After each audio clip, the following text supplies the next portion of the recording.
Native Oklahoman, nuclear reactor operator, Navy chief, husband, father. Jim Hayes has achieved all of those goals, and he is a long survivor of a heart transplant. It's an experience that he is going to share with us. So let's get started. Go. So Jim, where in Oklahoma were you raised, and do you have siblings?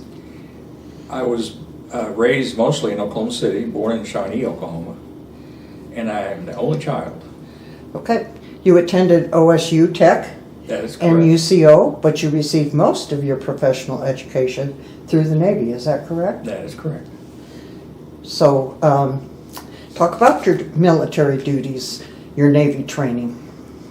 Well, I was in college in 1965 at Central State University. I got drafted in December of 1965 and chose to go in the Navy. And they had this program called nuclear power training, but it took a 6-year commitment. So I signed up for 6 years and went in the Navy in January of '66 and spent 12 years in active duty. And then after that, I spent 14 years in the reserves. Okay. And what was your, what did you learn? Your education? Well, for the first 4 years, it was all education. And the first main training after boot camp I went to was in Treasure Island in the San Francisco Bay Area, was electronics training, and that was a year-long school. And so when I came out of there, I was trained to work on anything electronics, and specializing in radar, but that was not where I was headed.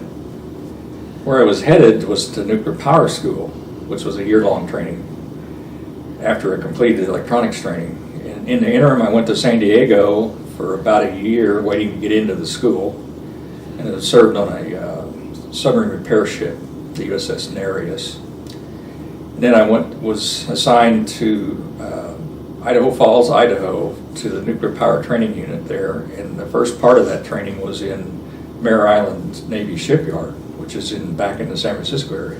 It was 6 months of classroom training. Then in that 6 months, I learned nuclear physics, metallurgy, chemistry, thermodynamics, you name it, nuclear operations.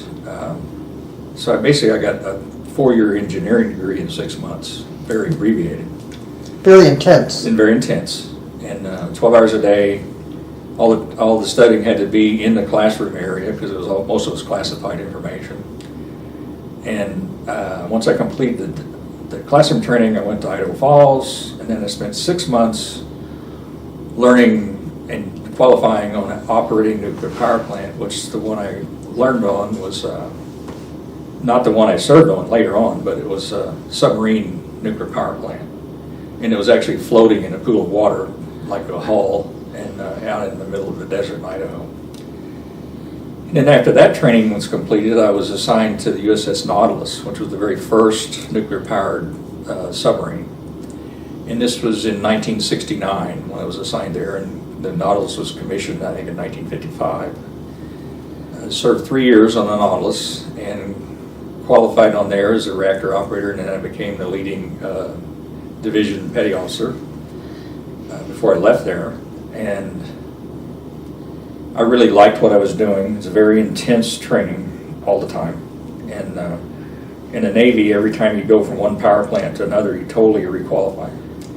Nothing carries over except your theory knowledge. So I requested instructor training school in Idaho Falls, Idaho, and was accepted. And so I was transferred back to Idaho Falls, Idaho, and had already had one child at that point that was born in Idaho Falls, and later on I had another child there. But I spent 5 years in Idaho Falls as an instructor, training other new recruits, so to speak, to learn how to operate nuclear power plants. And that was very enjoyable.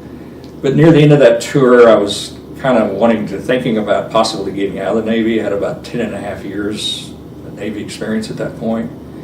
So I requested assignment back to a submarine, and I went to almost a brand new missile submarine, the USS Lewis and Clark, and it was like going from a Model T to a Cadillac. Everything was different, much more modern. And that was very enjoyable too, but I'd already made the decision to get out of the Navy. And so I started looking for a job, and actually had a job with Illinois Power Company about 6 months before I got out of the Navy. And I was hired on there, and that was in Decatur, Illinois. And so I went there after I got out of the Navy as a control room supervisor.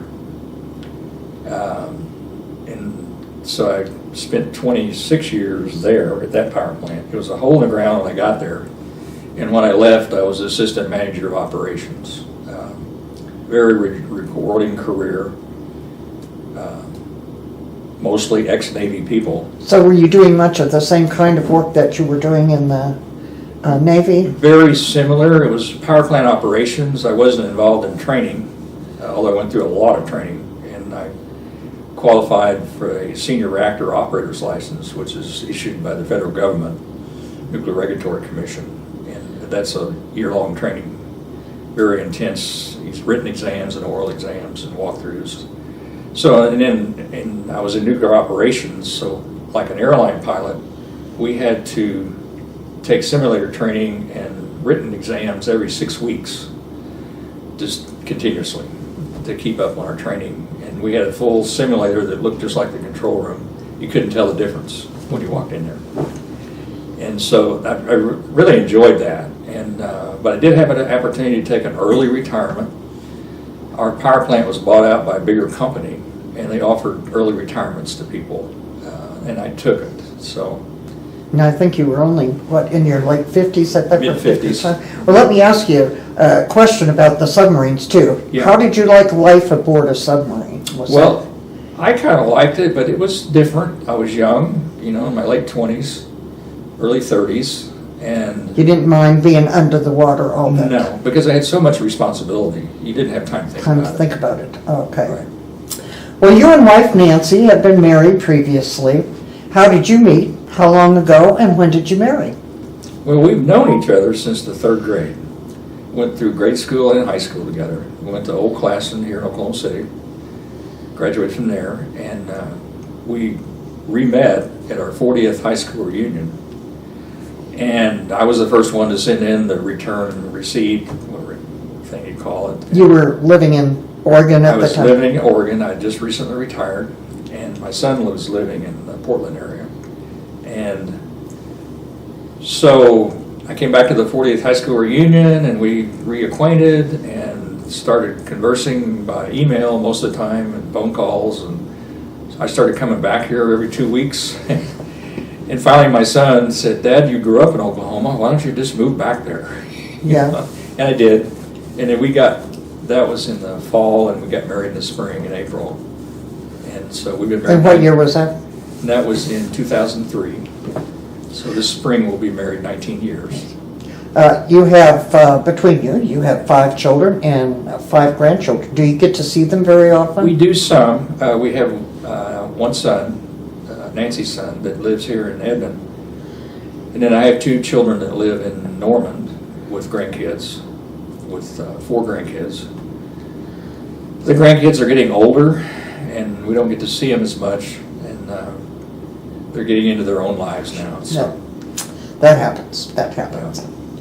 Well, Jim, you had a major medical crisis in your midlife, so please share that time with us. Well, I've been retired, I think, about 3 years. And it was right after I met Nancy. And some people say it was because of Nancy. I had a stroke. But some people say it was because of Nancy. But you know better. I know better.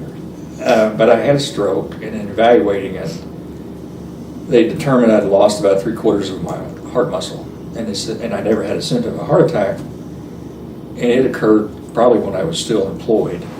I had a visit with the Integris Advanced Cardiac Care Unit for cardiac failure, and they diagnosed me that I was in heart failure, which is a real eye-opener. I kind of knew that already, but he had some other options to do, and so they decided to put another pacemaker in me, and that improved the efficiency of my heart. It lasted for about a year. And then when winter, I just couldn't get over a cold, and I called them one day, and they said, "You're in heart failure, you get in here right now."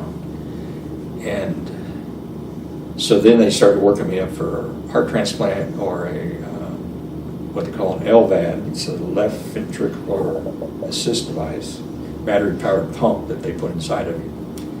And they made a decision with my approval, but they said, "We really don't think you're strong enough for a heart transplant. Heart's gotten too weak." So they recommended to do the pump first. So we did that. And so I've had 2 open heart surgeries 4 months apart. So I had the heart pump for about 4 months. And that was a long surgery, 13-hour surgery, and then 3 weeks in the hospital recovering from that. But I got stronger. And then I actually got up when I was walking almost 6 blocks every day, more than I do now.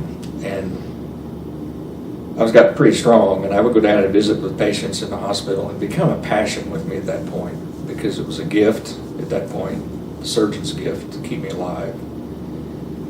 And I helped other patients go through the process to understand what's ahead of them, because it is pretty frightening when you talk about it, and when you're going to open your up and you're going to replumb around your heart, and there's no way out of it except for a heart transplant. So 4 months later, in August of 2012,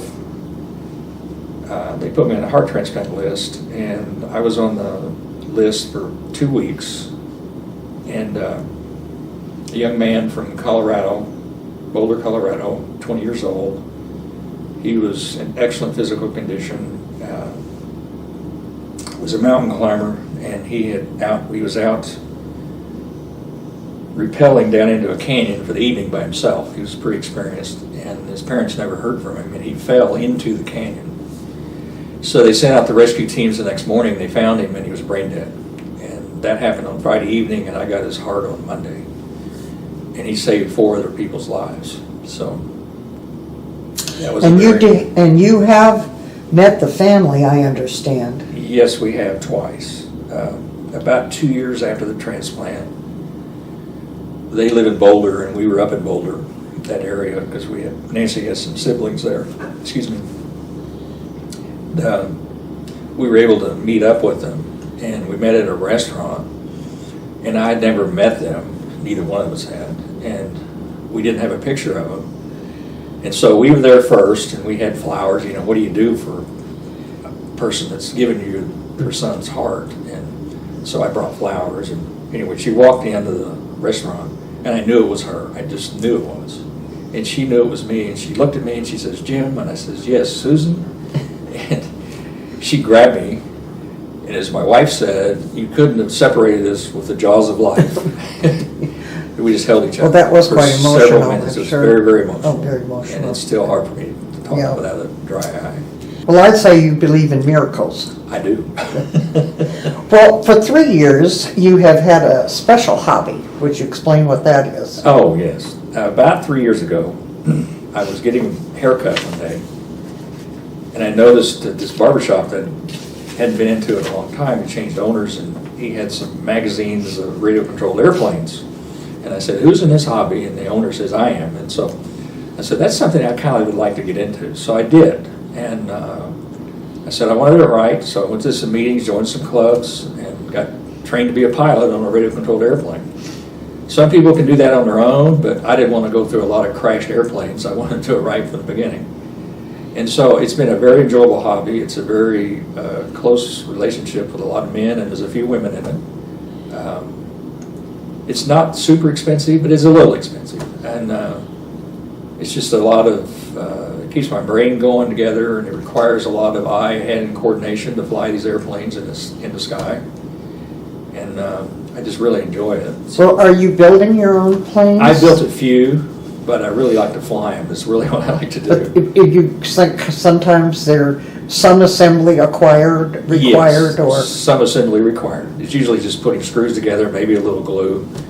Now, you can't just do this any place you want to, though, can you? No, they're too big. And like I can't do them in the parking lot or these fields out here behind Epworth. Although marketing tried to convince me that they had this big field out here, which happens to be where the grade school's going to go. But, so that Have you tried flying them out there? it's not enough room. Yeah. So So are there places to go for this that are Yes, especially there's a flying designed? club field in Lake Hefner, and it's off of Wilshire in the park over there around the lake. And but the one I go to most of the time is in Yukon, is Westside RC Flyers, and it's out in open farmer's field. Well, Jim, your contact with people facing critical decisions about heart disease and transplants has got to be rewarding. You have shown such a zest for life and a genuine interest in others. We're glad you and Nancy settled at Epworth. Our conversation has been a real treasure.